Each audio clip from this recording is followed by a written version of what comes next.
All right, let's go ahead and get started. So today we're going to continue to add to our laws of exponents. Today, students will be able to construct the rule for negative exponents. We had some questions last week about what happens when a negative exponent occurs via the product rule or the quotient rule when we're multiplying or dividing. So we're going to talk about that today. Your homework is to finish the worksheet that's going to be given to you in class today for practice. Please come to class tomorrow with that finished and ready to be checked and turned in. Today, you just need pencil, packet, Chromebook, and for your exit card today, eventually you will need to grab whiteboard materials, but you do not need them right now. And our word of the day is obviously negative, right? We're dealing with negative exponents. So I would like you all to go to your packet on page 16. Page 16. It looks like this.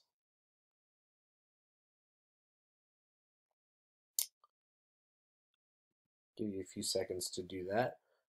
We're not going to jump into the packet right away. We're going to talk for a second, but I want you to have your packet ready so we can do these together on page 16.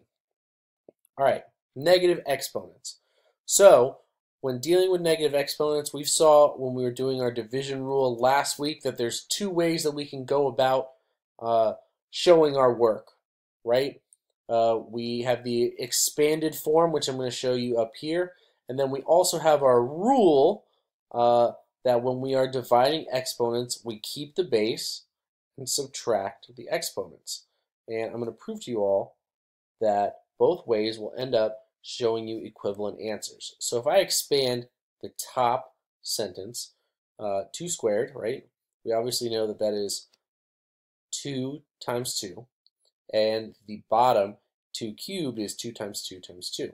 So when I expand that out, I am looking again for how many pairs I can make.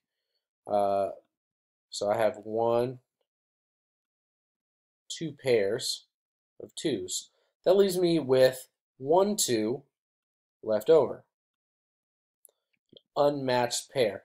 So when there's nothing left in the numerator, right, what do we use as a placeholder? We use the number 1.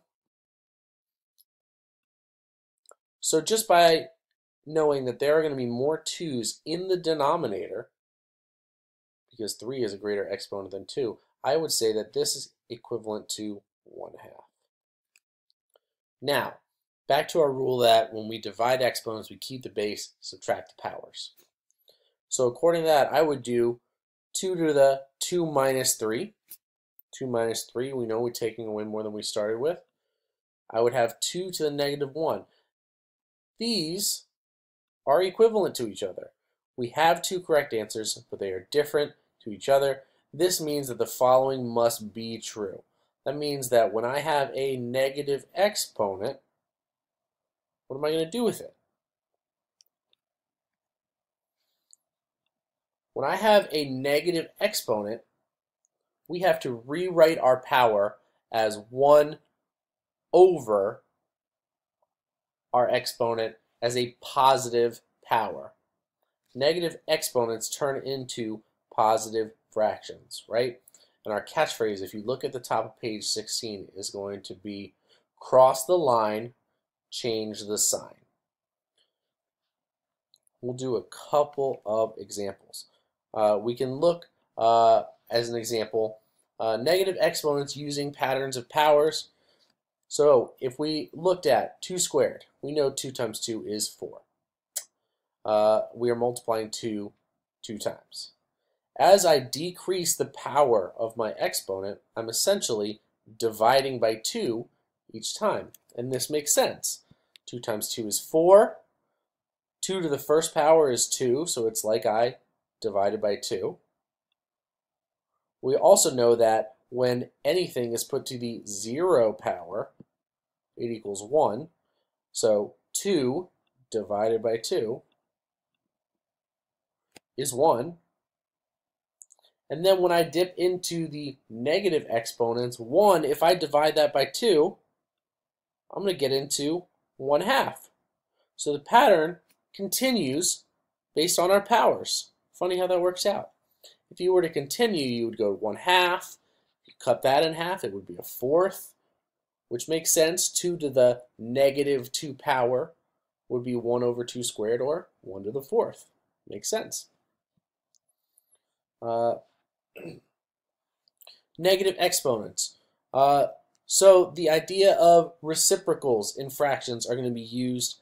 So when we have something like this, where both of our exponents are negative, all we have to do is cross the line. So I'm going to flip these over the fraction bar, cross the line, change the sign.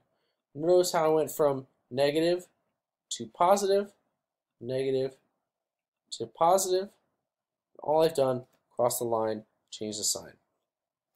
In this case, over here, where I only have one negative exponent, all I'm going to do is move the negative. So I'm going to move it to the numerator. I'm going to cross the line and change the sign to a positive. Now they're both in the numerator. Now I can put them in standard form. I can figure out my answer. All right, let's take a look at page 16. So I'll do an example for you all, and then you can complete the rest of the page on your own. Okay. So 5 to the 3rd divided by 5 to the 5th. So based on our quotient rule, we know that that is 5 to the 3 minus 5, 3rd minus the 5th power. 3 minus 5, it's going to end up with 5 to the negative 2nd power. If we show this in expanded form, I'm going to have 1. This is going to take a while.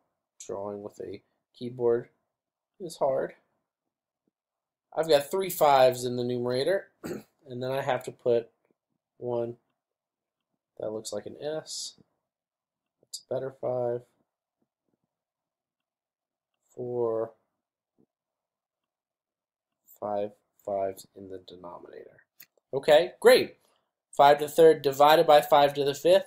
Now I'm looking for my pairs, right? I want to cancel out the ones in the numerator and the denominator. So I'm going to identify I've got 1 pair, 2 pair, 3 pairs. I am left with my 2 5s in the denominator. So it is 1 over 5 squared, which makes sense. 5 to the negative 2, I would cross the line, change the sign.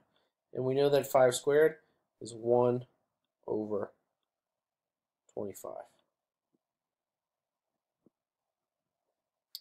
Perfect. Okay, so now I would like you to attempt these two on your own. When you have finished with that, I will be able to show you the completed answers. So pause the video, take a few minutes, then check your answers. All right, check your work. If we look at the quotient rule, we see we get negative exponents each time. But then if we write it out and expanded, it proves our rule that when we have a negative, we change it to a positive and move it to the opposite side of the fraction.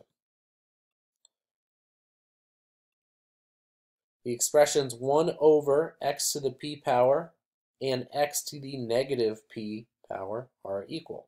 Again, this is another example here of why the two are equivalent. Okay, so after watching this video, you can grab the practice worksheet. You may work on it with a partner or in a small group. Make sure that your work is completed and you're ready to turn it in by tomorrow. You also have Delta Math practice that has been assigned today. You can use class time to get that done with as well. And finally, make sure that you submit an exit card, and the exit card is one of the assignments that is also posted on Classroom, so please make sure that you take care of your exit card as well, because it is a grade. You will receive a grade for doing it. All right, that's it. I'll see you guys tomorrow. Have a good one.